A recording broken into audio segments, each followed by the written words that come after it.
তাহিরি হুজুর কি বলে একটু শুনেন।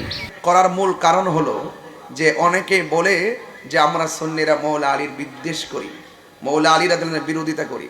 তো আমরা ওই সমস্ত বিরুদ্ধবাদীদের জবাব দেওয়ার জন্যই আমরা বোঝাইতে চাই আমরা সুন্নি, এমন সুন্নি আমরা আহলে বায়াতকে ভালোবাসি, সাহাবায়ে কেরামকে ভালোবাসি, আল্লাহকে ভালোবাসি, আউলিয়া কেরামকে ভালোবাসি, মাকে ভালোবাসি, সম্প্রীতিকে ভালোবাসি। এই সকল কিছুর মিলিয়ে 100% হৃদয়ে আল্লাহর বিধানগুলোকে ধারণ যে করতে পারে তারাই হলো সুন্নি। কথা বলেন ঠিক কিনা? এজন্য আমরা কাউকে খুশি করতে গিয়ে কাউকে বেজার করতে পারবো না, কারণ এই অথরিটি আল্লাহ আমাদেরকে দেয় নাই।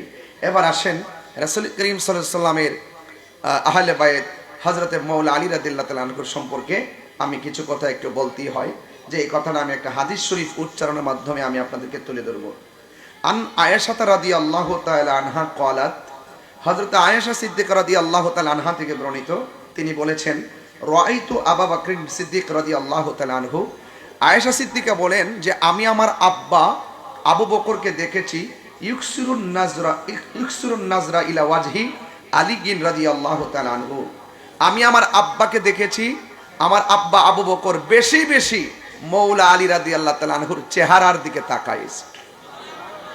হ্যাঁ, তখন ফাকুলতু লাহু, আমি আমার আব্বা মৌলা আলী রাদিয়াল্লাহু তাআলাকে জিজ্ঞেস করলাম, ইয়া আবাত, হে আমার বাবা, আরাকা তুকসিরুন নাজরা ইলা ওয়াজহি আলী রাদিয়াল্লাহু তাআলা আনহু, অবশ্যই আমি আপনাকে দেখেছি, আজকে আপনাকে দেখেছি আপনি বেশি বেশি মৌলা আলী রাদিয়াল্লাহু তাআলা আনহুর চেহারার দিকে তাকান। আচ্ছা, মেয়ে হিসেবে তো বাবাকে এটা জিজ্ঞেস করতেই পারে কি পারে না?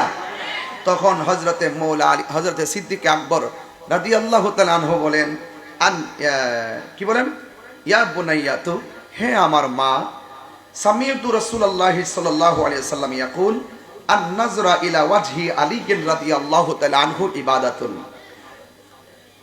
হযরত আবু বকর সিদ্দিক রাদিয়াল্লাহু তাআলা বলছেন, হে মা, আমার নবীজিকে বলতে শুনেছি যে তিনি বলেছেন আন নাজরা ইলা ওয়াজহি আলী রাদিয়াল্লাহু তাআলা আনহু ইবাদাতুন, হযরতে আলী রাদিয়াল্লাহু তাআলা আনহুর চেহারার দিকে তাকানো ইবাদত। আর বড় করে বলেন না সুবহানাল্লাহ। তাইলে মৌলা আলী রাদিয়াল্লাহু তাআলা আনহুর চেহারার দিকে সাহাবারা তাকায় থাকতেন। তার মানে আপনি বুঝতে পারতেছেন তো মৌলা আলীর শানটা কত। আর তিনি শান তো এটা হলো আলাদা একটা স্পেশাল মর্যাদা, কারণ ওনারা হলেন আহলে বায়তের সদস্য। কথা বলেন ঠিক কিনা?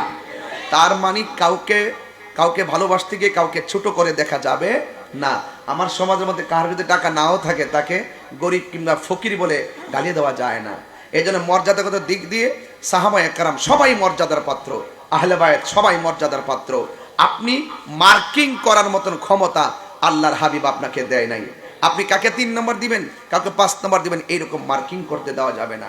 এবার আসেন, আল্লাহর হাবিব সিদ্দিক আকবরকে বলছেন, হে আবু বকর, আমার শরীরটা যেন কেমন কেমন লাগে, তুমি একটু মসজিদের মধ্যে ইমামতিটা করিও। আবু বকর সিদ্দিক রাদিয়াল্লাহু তাআলা বললেন, ইয়া রাসূলুল্লাহ, আপনার মেহরাবে দাঁড়িয়ে আমি নামাজের ইমামতি করব? আমার পা থরথর করে কাঁপছে। রাসূল ডাক দিয়া বলেন, আবু বকর, তুমি ভুলে যেও না, তোমাকে যিনি হুকুম করেছেন তিনি রাহমাতুল লিল আলামিন। বাস, সিদ্দিক আকবর গিয়ে নামাজের মেহরাবে দাঁড়ায় গেলেন।